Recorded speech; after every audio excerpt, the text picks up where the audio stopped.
Ladies and gentlemen, welcome back to another episode of Couple of Nukes. As always, I'm your host, Mr. Whiskey, and today's episode is an interesting topic. We're going to be tackling, and we've kind of done it before in the past once, and it's using fictional writing to address real topics, whether current or past. We recently had on Tommy Quells for The Horseman's Tale, and he was a Vietnam veteran who wrote a fictional story to talk about military mental health, especially for the Vietnam era. And today we have another military veteran who is addressing political events through his fictional writing, Mr. Robert Cook. It's great to have you on the show, and I'd love for you to introduce yourself, starting with your military service. Thank you. I'd be happy to. I joined the Army as a second lieutenant in infantry a long time ago. Spent a couple of years in Germany, a year in the Pentagon, a year in Vietnam, maybe a little longer, total of 5.5 years. So I have a good sense from childhood of the military. I was in the high school rifle team. So I ended up on a college rifle team, learned about shooting. And a lot of the verisimilitude that comes in writing fiction is knowing something about the background.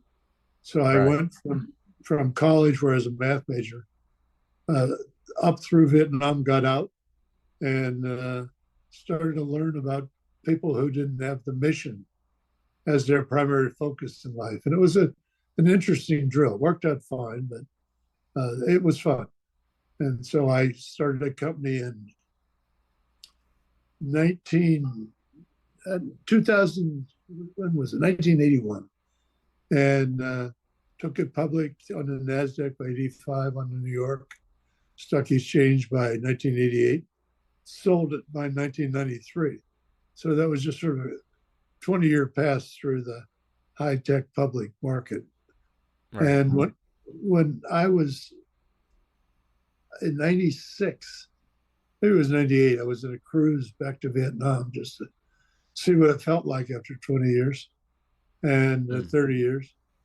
And when we were leaving the Saigon River, coming down from Saigon, Ho Chi Minh City, back to the Gulf, there was a typhoon. We had 60-knot winds, 40-foot seas across the bow. Wow. I was in a bow cabin, so they bolted it all up. And I was the only one in the boat, other than the crew, that wasn't sick. And Right. Right. so we slowed things down a lot. He surfed these huge waves with this huge boat and ship, cruise ship. And I had nothing to do, so I sat down and wrote my first novel, Cooch, named for Cuchulainn, who is a legendary Irish warrior.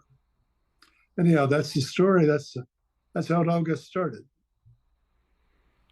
Yeah. So, if I'm understanding correctly, you voluntarily went back to Vietnam on civilian terms.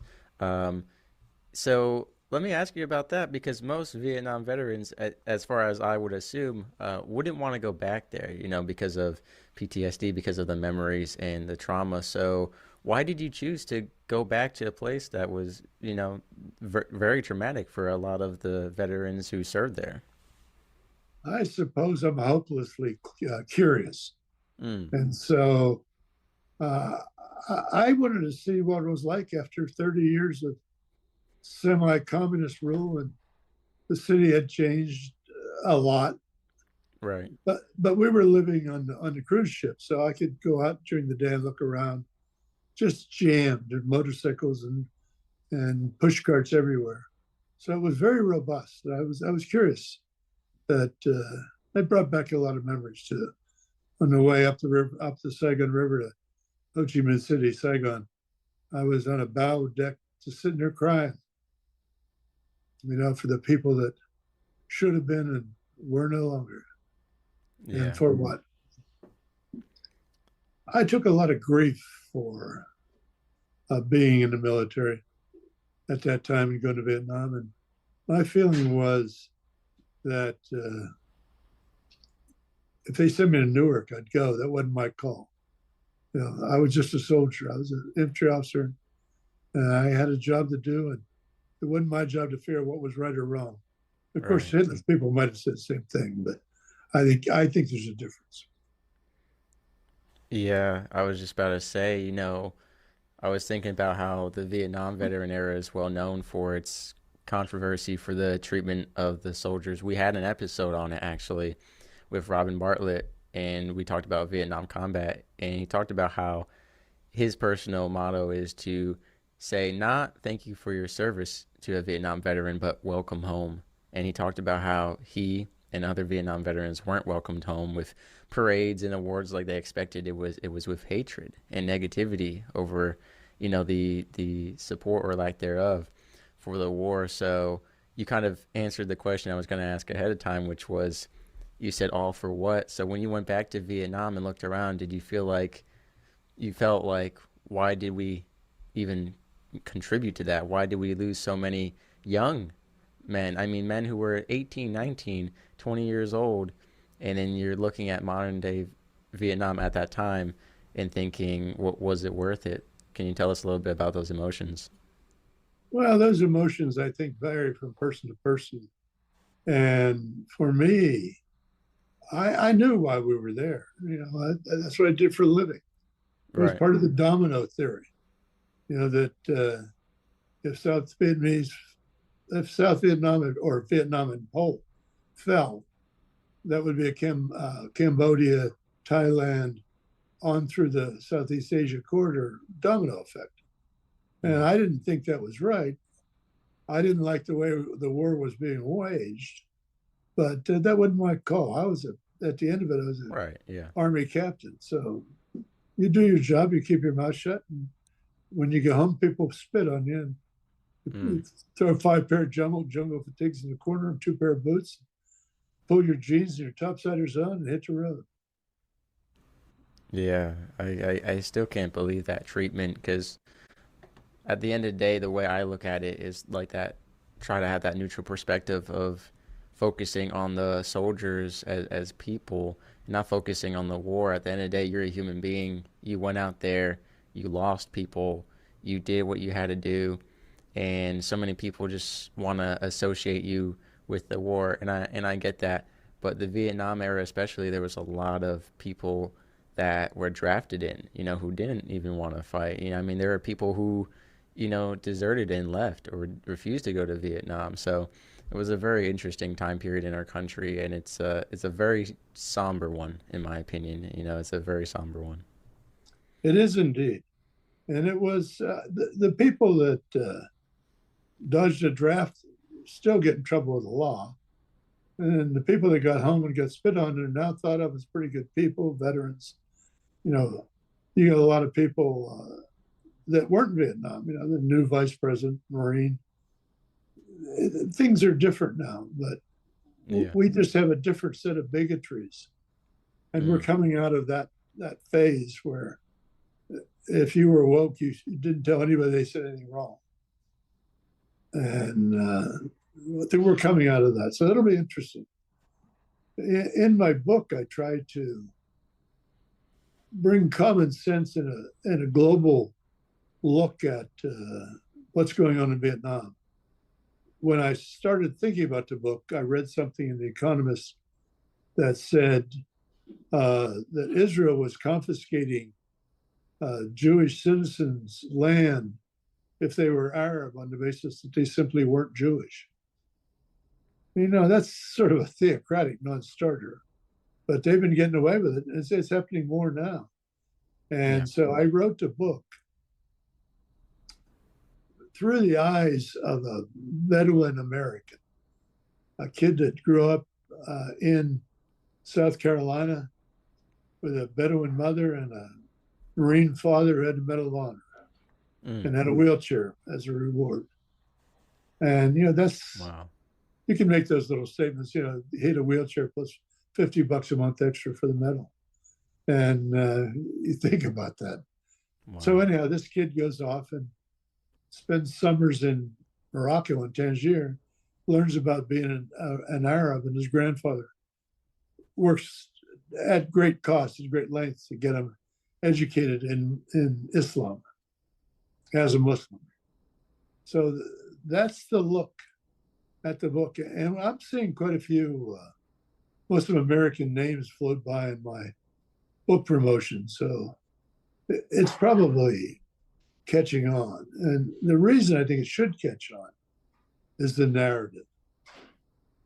The narrative is so much better than the narrative that they're trying to put in place today. I mean, Syria has fallen, Iran is in trouble, the Houthis are being attacked, and we have 2 feet and 1 arm in that battle.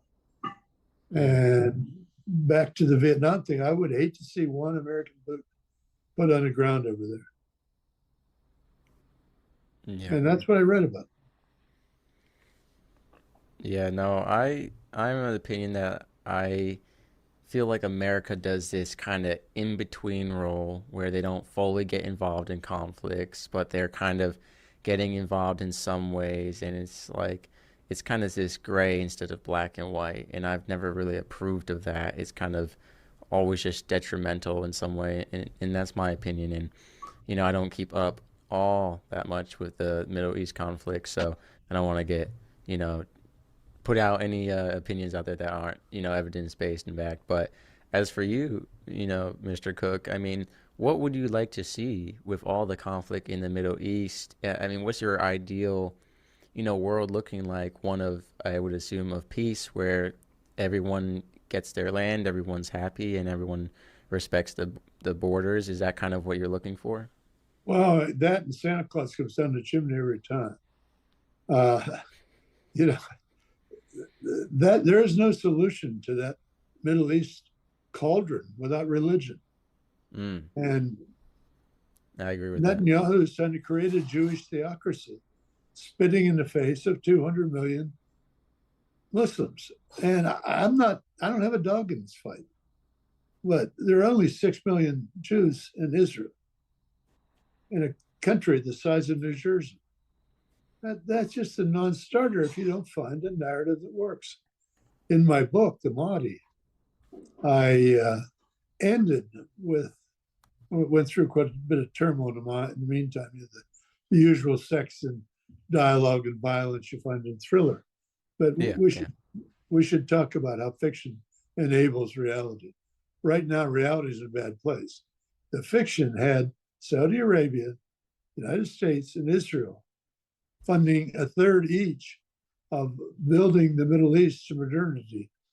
And the role the Jews had, Israel has, is one that they have in our country today, one of intellectual leadership.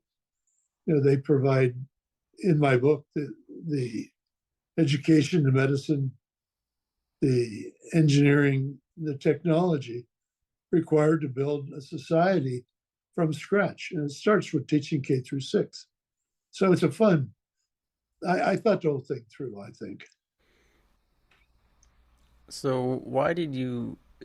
We'll talk about fiction and reality, because my question is, why did you choose to do a fictional narrative to express your opinions and the ideas you want to put out there, and some of the common sense, as you call it, for people to see and open up their eyes? Why not do nonfiction blogs or journalism or TV guesting? Why go through this fictional narrative route?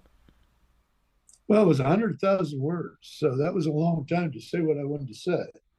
Yeah, for sure. And I got to edit it before I let anybody else see it. So yeah.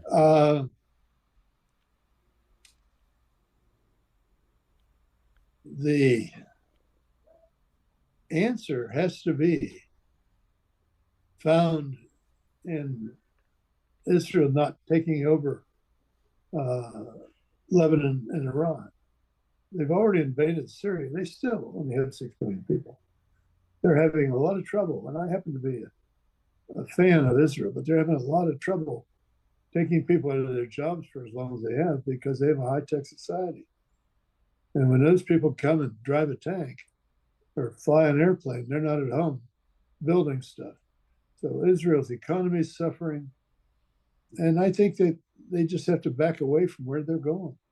I don't believe you can solve this problem, at least in a 10-year horizon. I think you can solve it for the next 2 years. But that's a blink of an eye in history. And I would like to see Israel survive for 100 years. but so would many other people in the Middle East. I think they can get to the the Crown Prince of Saudi Arabia on board. Fiction is useful because you can invent what you need to make your narrative come true. Right. And I invented a quantum cell phone, a quantum computer held within a cell phone.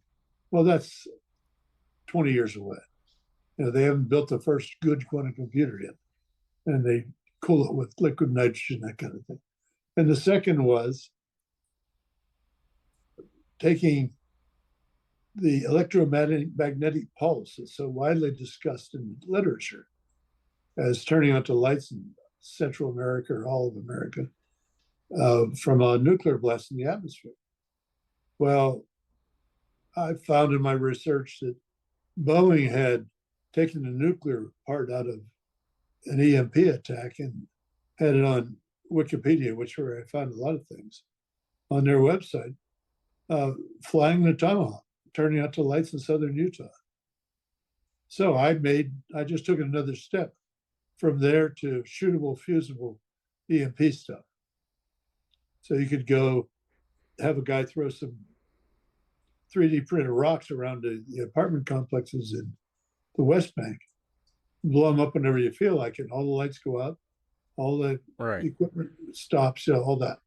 So those are the two pieces of fiction that enabled the story. And you have to be able to, in fiction, you need something to enable the story. Yeah, I get that. So what is the main message and purpose you're trying to get across with this book? Is it you're trying to paint a dystopia that is horrific and people don't want that, so they'll change their actions in the modern day, or you're trying to paint a more ideal resolution that people should try and follow through with? I tried to paint the benign, real environment and not the dystopian one people think exists. Okay. Well, that's what I tried to do. Yeah. So, like, if someone's, for people who read the book, what are they walking away with? Like, what kind of ideas and thoughts should they be having? Whether, whatever their bias may be, whether they're involved with the Middle East conflict or have no knowledge of it, what are they going to be leaving with when they read this book? I think that they will end up a lot better off than we are today. They end up in the book, and the readers of the book end up with a 10-year look of very difficult rebuilding the Middle East, but certainly possible, certainly optimistic. And one of the things presented in the book, enabled by the quantum cell phone, is online teaching of K through 6 throughout the Middle East. And there's a lot of evidence that if you teach up to age 12 children to read, write, reason, and calculate at age level, at grade level, the rest of it will pretty much take care of themselves. Some of them will choose to be plumbers, other electricians, others will dig with a shovel all day long. I mean, it's just, but you need to give everybody a head start. And I do that in the book. So I think they bring away a feeling of optimism, what could happen. And probably today, a feeling of pessimism as to how it sorts out from here. I mean, Israel has created itself an existential threat. They got to win. So, is this book for Americans or for the people of the Middle East, or both? Well, it's for the thinking into the population, but I'm trying to sell books in the U.S. There are 3.5 million Muslims in the U.S., and if I sell 10% of those, I'd be happy. Nobody is reporting situations in the Middle East through the lens of a Muslim American or through the lens of any Muslim. The poor Crown Prince of Saudi Arabia had agreed to the Abraham Accords at the end of Trump's administration, first administration, and he was preparing to bring that forward. And Then Hamas attacks Israel pretty ugly, and it all falls apart. Now there's genocide going on in Gaza, and it looks like the Israelis are going to settle Gaza and West Bank. We'll see. So I know you've written a couple other books as well. Do you plan on continuing to write this political fiction narrative based thriller style in the future as conflicts around the world continue to develop and close? Well, if you get back to the first book, which is Cooch, Right. I got an Nippy gold medal for that one. And that was where I introduced the kid, and he went to Morocco and learned all this stuff. And the second one was in Yemen, the third in Iran, and the fourth in Israel. But I would guess I'm going to continue writing about uh, the Middle East in general. And one of the things that my protagonist does is preaches about the schism between the Shiite beliefs and the Sunni beliefs. And they made those up after Muhammad. Those didn't come out of the box. Right. And he says that schism is an apostasy in the eyes of Allah. Of course, I make all that up, but it seems to me it is. You know, I read my versions of Quran, and they're in English, so somebody translated, but they read theirs. And I think the only realistic approach for society is to have a liberal Muslim society, a liberal view of Islam.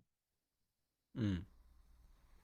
Okay. And when you say a liberal view of the Muslim culture, what exactly do you mean? A lot of us hear liberal and we think of everything associated with that political sense, but in what context are you using it?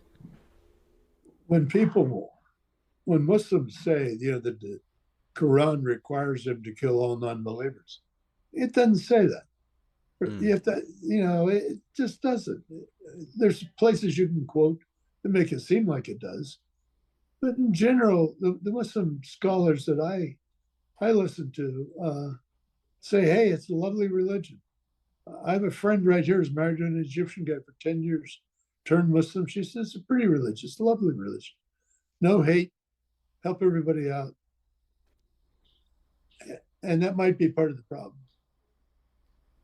Yeah. Well, what you're talking about is a problem and an issue across all the religious boards that people aren't educated in the word. They're educated in what mainstream media tells them, what social media tells them, what fear mongering is. You know, I've read the Bible end to end. I'm trying to read the texts of other religious, organizations and believers to understand as well because I actually am friends now with a coworker who is Muslim, and I asked her, I said, I'd like to have a conversation with you, and she went through everything with me, and it's a very, very different perspective than what you see online. With that, there is a small portion of that culture and that religion who are terrorists. But then there's a whole population outside of that of normal people trying to live peaceful lives. Same with, the Catholic religion. People have labeled the whole organization pedophilic and this and that. Whereas, again, you're taking that incident of a small group of the people and putting it to the whole religion. So I think the issue you're addressing here is across all religions, and it is a huge issue where the mainstream media, social media, and just years of history and twisted religion and twisted history has created so much hatred across the world. I couldn't agree more. You're exactly right. And as the critical thinkers say, what therefore shall we do? Yeah, yeah, and It's not easy. yeah. I believe I'm very against the public education system. I think it's become a political indoctrination machine, not great at all at setting our youth up for adulting in real life. One of the things I'd love to see, there's a few things I'd love to implement into the American education system. One of them is firearm safety and training for everyone. If it's our right to bear arms, I think everyone should be trained at least once in their life on proper handling and safety. Because there's so much fear in America about guns from people who have never seen one or been taught about one. And then the second thing would be, I think it's there's a separation of church and state.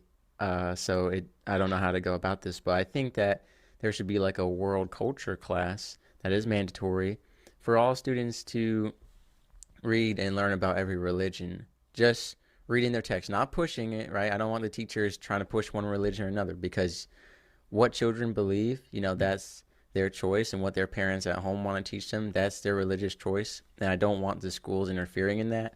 But unfortunately, parents aren't taking the initiative to properly educate their children in religion, even their own religion that they believe. So I think there needs to be some kind of system set in place to go over that. But again, it's one of those situations where we can't force religion on people. We can't necessarily teach them about it without there being controversy.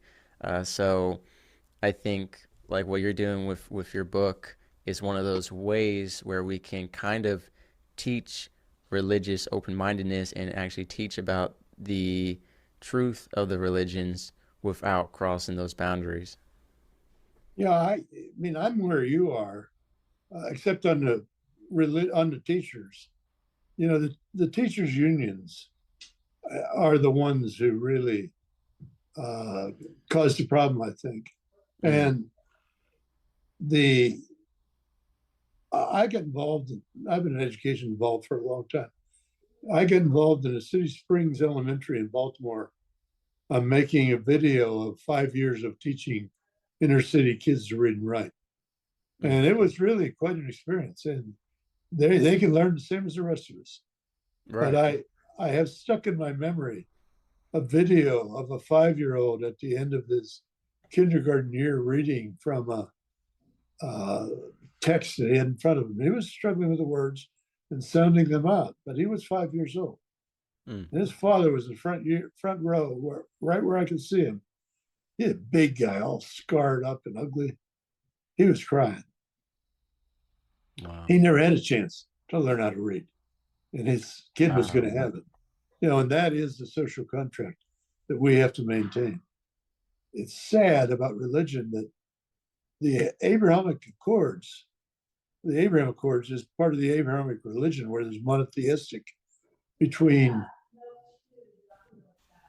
Jerusalem, between Judaism, Muslim, Islamism, and Christianity.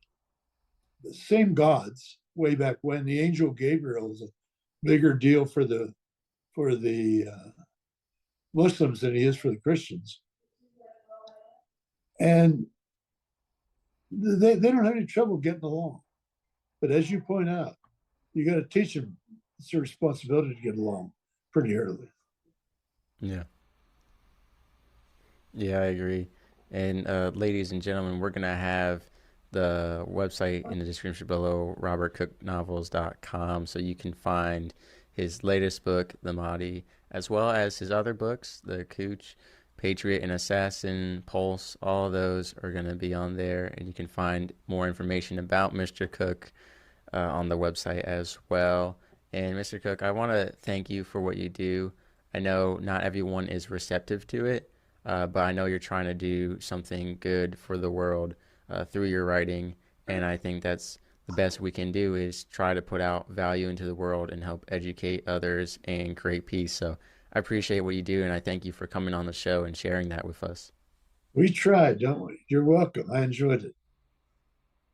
Sailing through the ocean blue, nuclear reactors my crew, guiding the ship, the stars as our guide, through the waves we ride. Jokes and laughter fill the air. On this voyage we have to share, working together, side by side, as one family we will abide.